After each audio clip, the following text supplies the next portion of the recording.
Good evening, ladies and gentlemen. Good evening, fellow Ghanaians. I think I have to acknowledge the presence of Honorable Azong Alassane, Minister of State in the Presidency, the chairman of the various of the Nkrumah's party, Professor Dele and Bernard Mona, and of course, my good friend Prof. Asante is here. Thank you for coming to give me the support. And all protocol observed. If I'm going to mention everybody, I'll spend the rest of my time doing that. But I have only 30 minutes to say what I want to say, and so I'll begin. I want to thank even those who are watching from home for making the time to listen to us. After almost 60 years as an independent nation and 24 years of unimpeded constitutional rule, we have hit the wall in our bid to transform our nation. In terms of resources, Ghana seems to be among the wealthiest nations in the world. One of the most difficult questions to answer as a Ghanaian is, in terms of resources, what don't we have as a nation? We have almost everything, almost all the minerals, oil, arable lands, trained human resources. Name it, we have it. I'll tell you what has eluded us in the last 30 years or so as a country. It is competent, dynamic, selfless, and visionary leadership. That's what is lacking. Economic mismanagement by two political parties for the past 24 years, which has also succeeded in reducing Ghana to the present state of hopelessness and despair, economically, socially, and morally. Ghana is currently the 7th dirtiest country in the world. This is from UNICEF and WHO report 2015. I said, Doctor, I don't say this kindly to myself. We are among the most corrupt and wasteful countries in the world.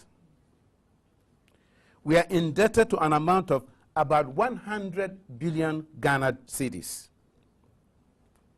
Mr. Chairman, the misery continues and the list is inexhaustible. As a country, we do not deserve the current misery and despondency. We need to change the way we do things, which includes changing leadership after 24 years, which has been characterized by staggering mismanagement, incompetence, corruption, cronyism, and greed, among others. All those who have had a chance to rule this country within the past 24 years should be responsible for the present state of affairs. As a party, we have the solution, and this space is very limited for us to go into the details on how we can get Ghana out of the current despicable situation. I will attempt to be brief, but comprehensible. The PNC's campaign theme, New Beginnings, New Deal, and New Force, we believe can get our dear nation out of this crisis and ensure inclusive and sustainable development. What do we mean by new beginnings? It focuses on restructuring the public sector as a vehicle for driving home the goods of sustainable development. The current public sector lacks direction, lacks results achieving orientation, and does not generate value.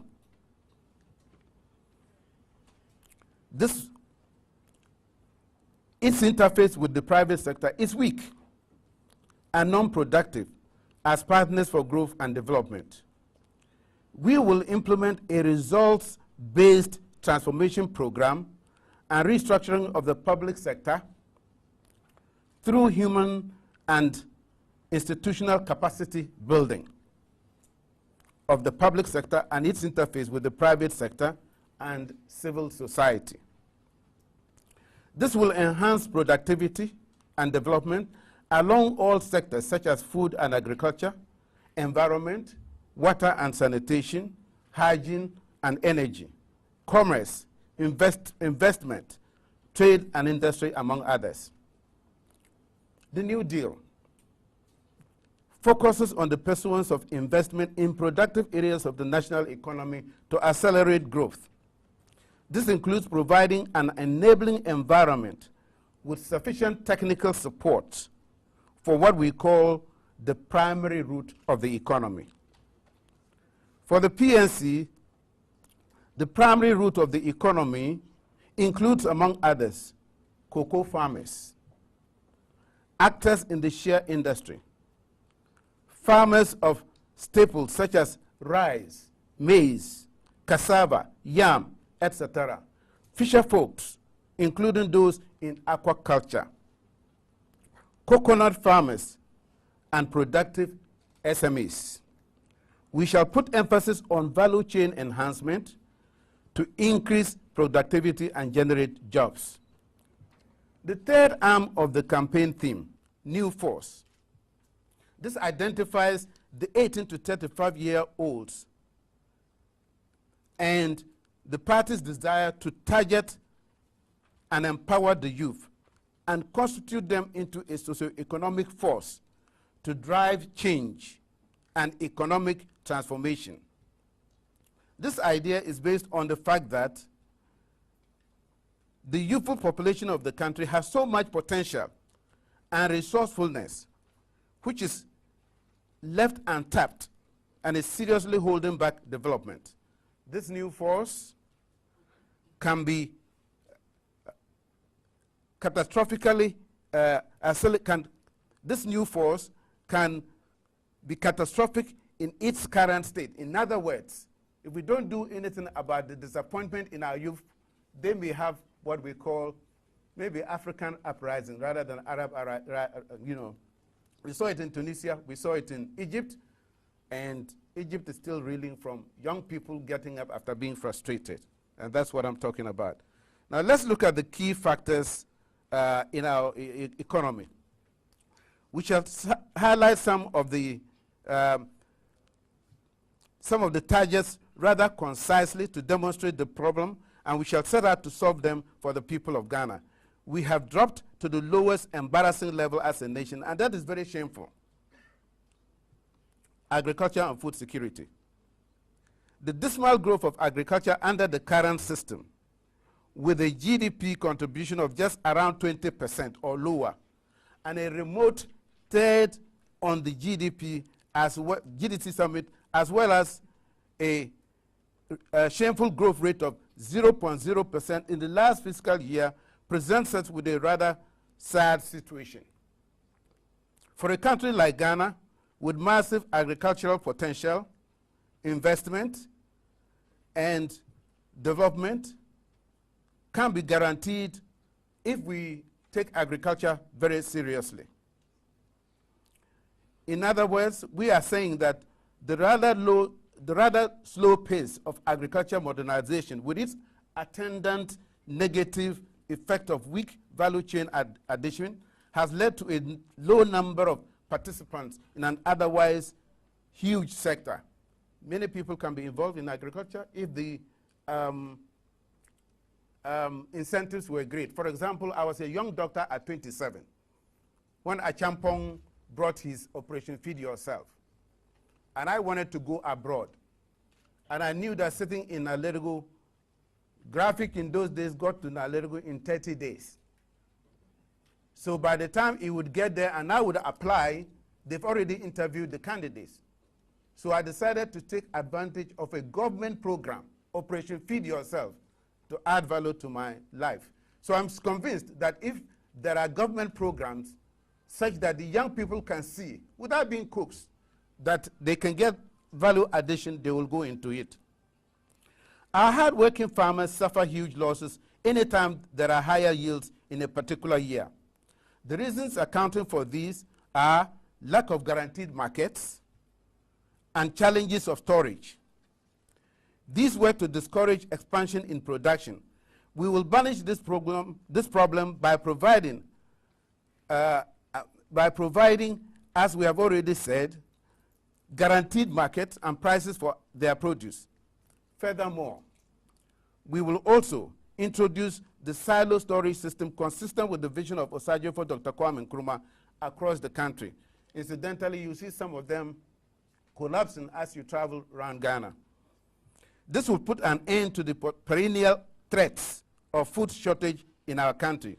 And who knows, we might start exporting food once again in the shortest possible time.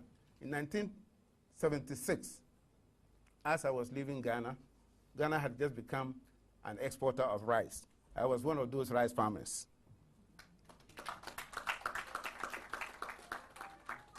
A PNC government will also pursue a coordinated and systematic program of a gradual shift away from rain-fed agriculture and adopt a climate-smart approach to this sector. This shift will see the pursuit of a radical national irrigation program.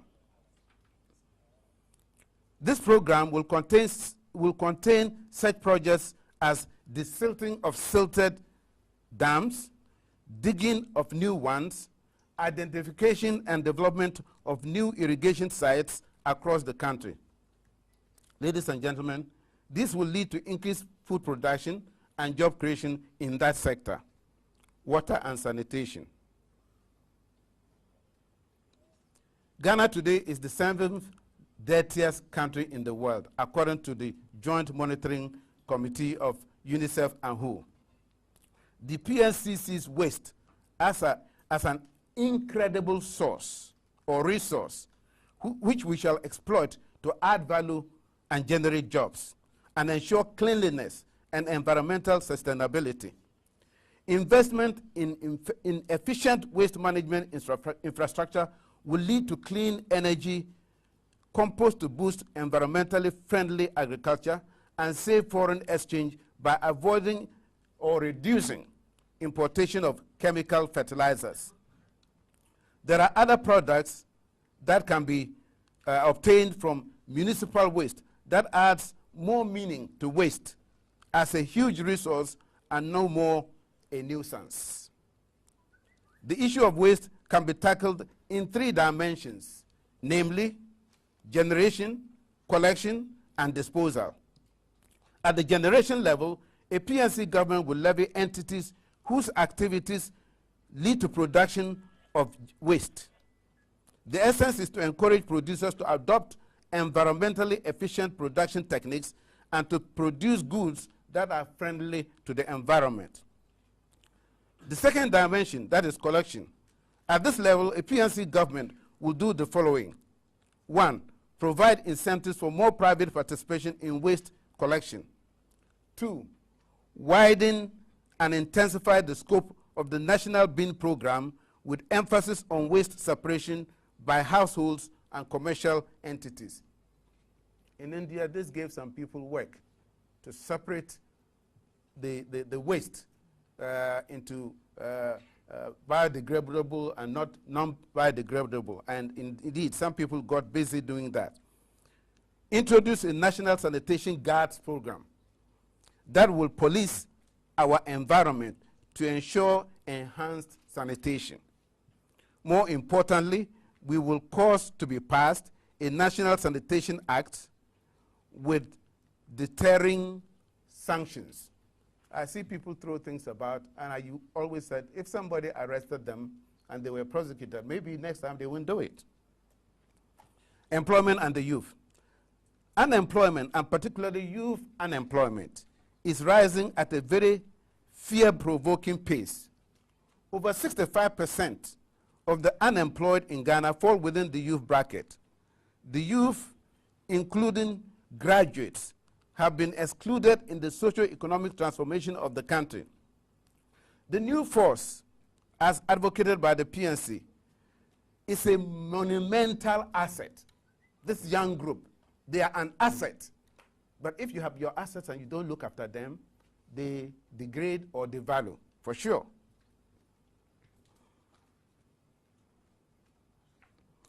A PNC government will also set up a National Labor Office to provide accurate and up-to-date statistics on labor. There are no reliable data in this direction, which makes it difficult to even plan. In saying this, we are aware of the support given to the Ghana Statistical Service to undertake some study in this regard. But our contention is that this is not enough, and more so, there is so much on the plate of the service to be able to continue providing up-to-date data on labor at any point in time. The Labor Office will also be responsible for providing employment information to the public, as well as offer career and employment guidance and counseling to those who wish to enter the labor market. A PNC government will also, as we have said before, erect growth poles around which major cottage industries will evolve. For example, the border towns. You can take one at Elobo as a growth pole, for example, and you should be able to establish in that town a market system for Ghana for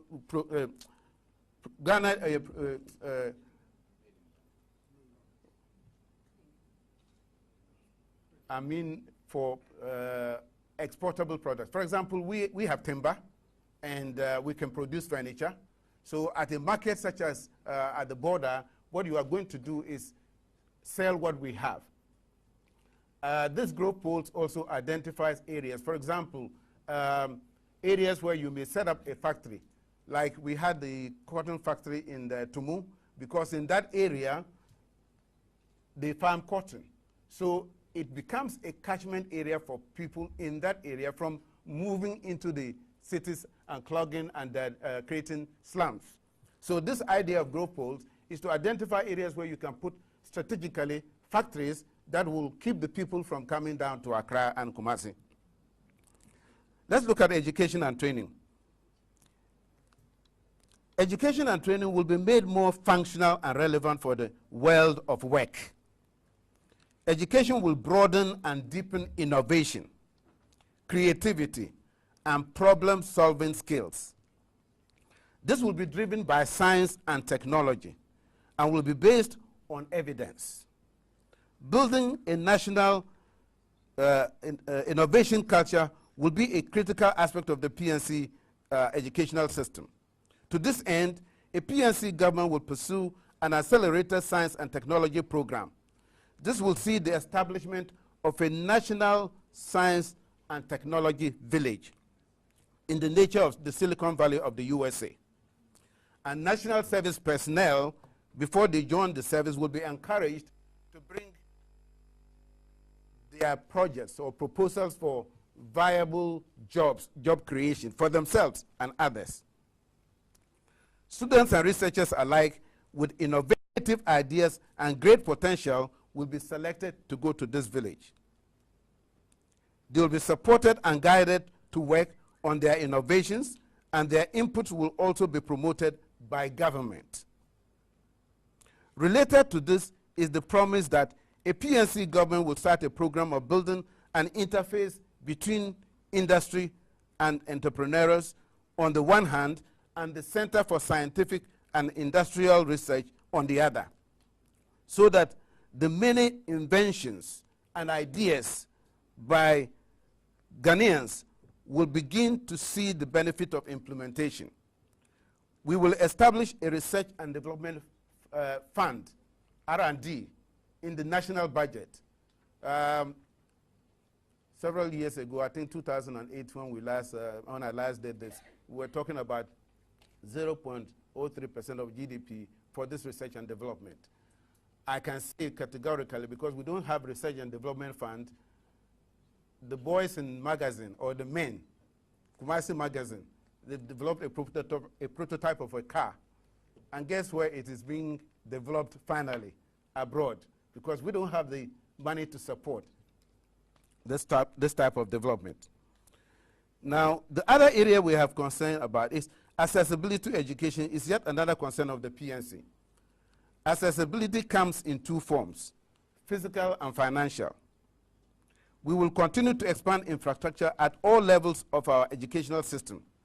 We, as part of our efforts at ensuring affordable education, especially at the tertiary level, will set up a mixed scholarship portfolio scheme.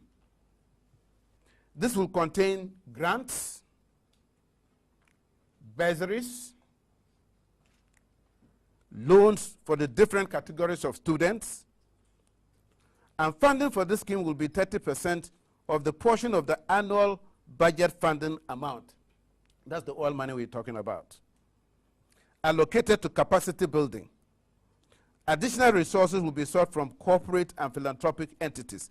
Let me also emphasize that the PNC is still committed to our 2008 manifesto pledge, and indeed the constitutional injunction of a free 12-year elementary education that includes senior high school. This is in our constitution.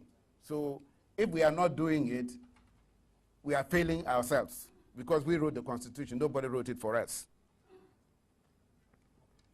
Teacher motivation is also a key to quality delivery of education, but details of that are captured in our manifesto soon to be launched. Health. We have a comprehensive strategy to revamping the entire health sector. But for the sake of this program, we will focus on the National Health Insurance Scheme. We all know the terrible state of the scheme as it is today. This restructuring will lead to strengthening and expanding to ensure systemic efficiency. In the process, we shall set up an independent health maintenance and monitoring agency to monitor, maintain, and review processes and content of the scheme. Corruption. Ghana is among the world's most corrupt and wasteful nations, and this an enviable position seems to be getting worse and worse by the day. Our search reveals that between US $3 billion and US $4 billion is lost annually through corruption. We have also realized that much has been lost in the past 5 years through manipulation and violation of the Public Procurement Act to offer undue advantages to kith and kin and cronies. Sole sourcing has become the norm, and that is the beginning of the inappropriate manipulation, violations, and corruption. We shall review the Public Procurement Act and ensure transparency and strict compliance with the provisions of the Act.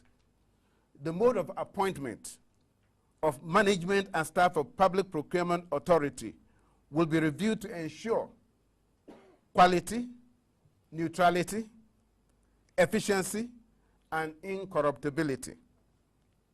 We shall decouple the office of the Attorney General and Minister of Justice and make the Attorney General a Director of Public Prosecution to prosecute all those who are looting our monies. We shall also, as part of the fight against corruption, resource agencies such as the Economic and Organized Crime Office, EOCO, the Commission of Human Rights and Administrative Justice, Justice Emil Short, your organization. I don't know whether when you were there, you were adequately resourced, but believe you me, we would adequately resource it because it's an important part of our national life. Yes. Beyond the institutional reform is also the attitude of leadership. We shall live by example. We have done it before, and we'll do it again. When Dr. Hilaire Leman was removed in the coup d'etat for corruption, I stand here to tell you that none, not a single one of his ministers was convicted for corruption. Even though those days, the courts we had in Ghana, I call them kangaroo courts. But what happened when NDC 1 gave way to MPP? The Minister of Finance, his deputy, Minister of Trade, and some others were convicted for causing financial loss. That's another name for corruption.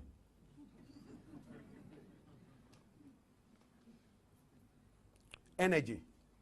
The drain on the economy, on business, social services, and national growth and development through energy deficit over the years cannot be underestimated. Companies have collapsed, jobs have been lost, and the economy distressed because of lack of expertise in the management of the energy sector. The solution is not in the knee-jerk power badges which we have seen. Was the promise to Ghanaians 4 years ago an expensive and dubiously acquired power badge? Did you tell Ghanaians that you lack innovative ideas to solve the energy problem? The introduction of the power badges is not just a knee-jerk approach, but a lazy and inconsiderate approach to kill Ghanaians with unbearable tariffs. The PNC will develop a national energy consumption profile, invest in emerging efficient renewable energy options such as solar, waste to energy, wind, and ultra-efficient mini hydro. Communities with the lowest intensity energy consumption derived from the National Energy Commission consumption profile will reduce the burden on the national grid by shifting to efficient renewable energy options such as solar. A municipal waste generation profile, MWGP, will be developed. It will be useful in building waste-to-energy plants in communities with excessive waste generation, such as Accra.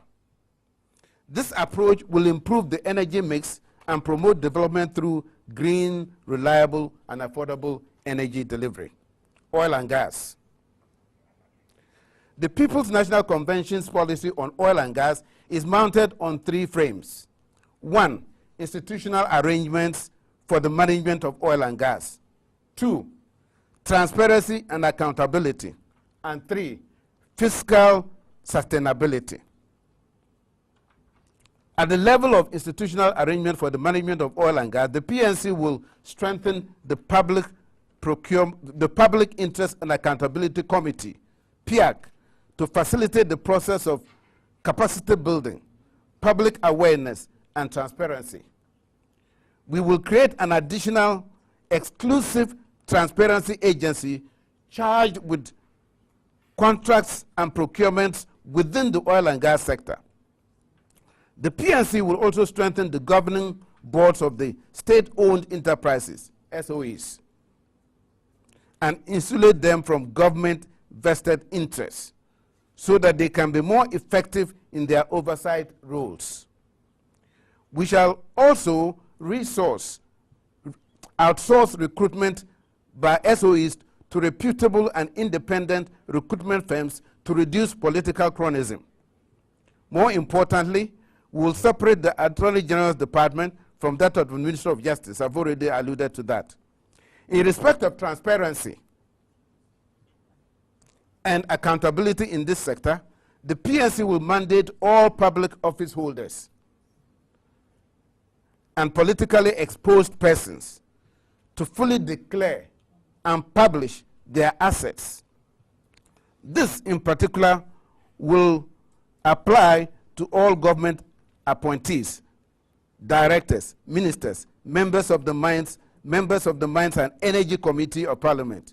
If you are here and you are on that committee, watch out, we are coming, you will declare your assets. Let me digress here a little bit. Ghana has 26 gold mines. Ghana has 0% shares in any of those gold mines. Our parliament divested our interest in those gold mines.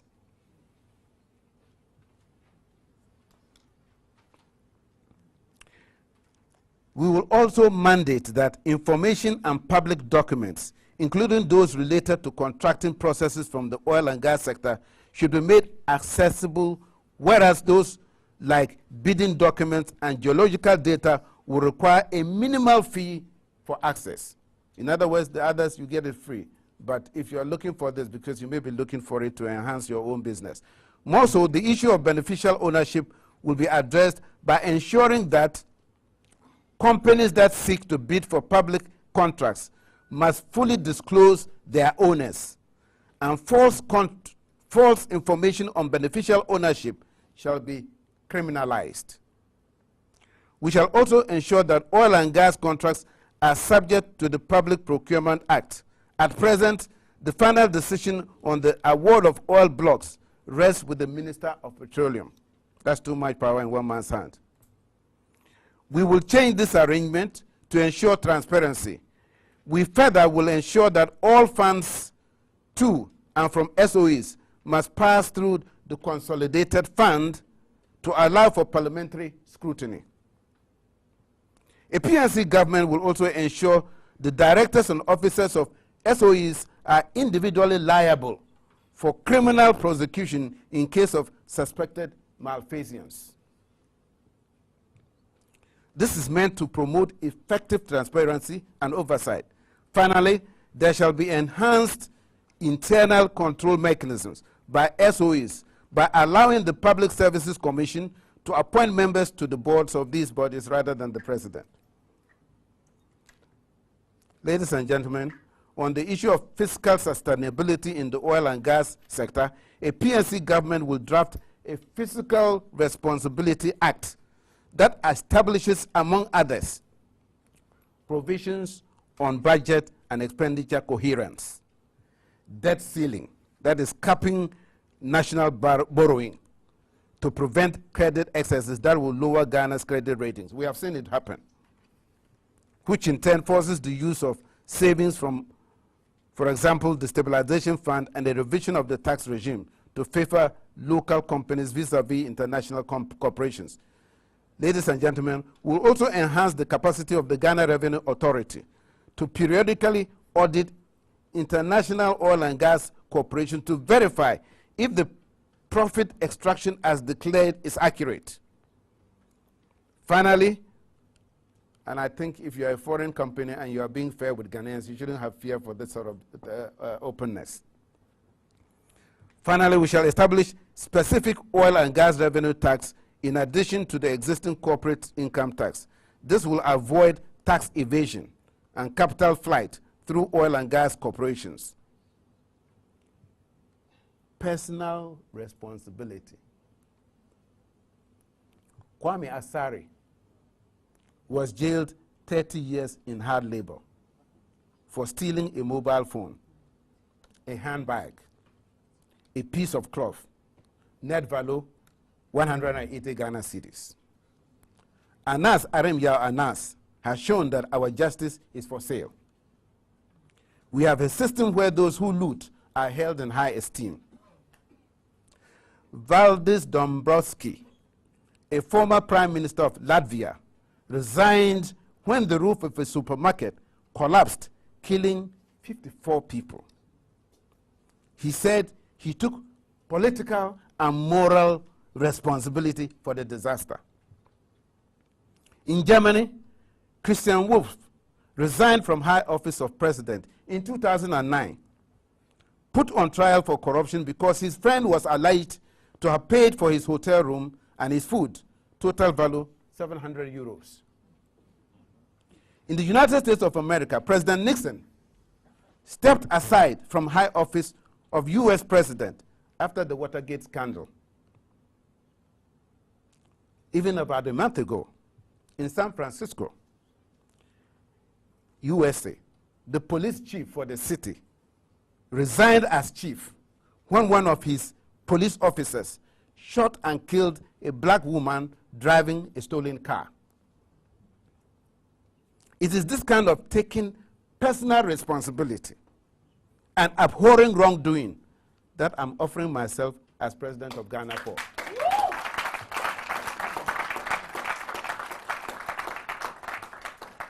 In conclusion, the details of the PNC's national strategy can be found in our manifesto.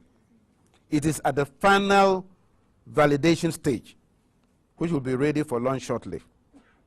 It is a problem-solving, innovative approach that will mobilize and leverage on the nation's resourcefulness for an accelerated and inclusive growth and sustainable development.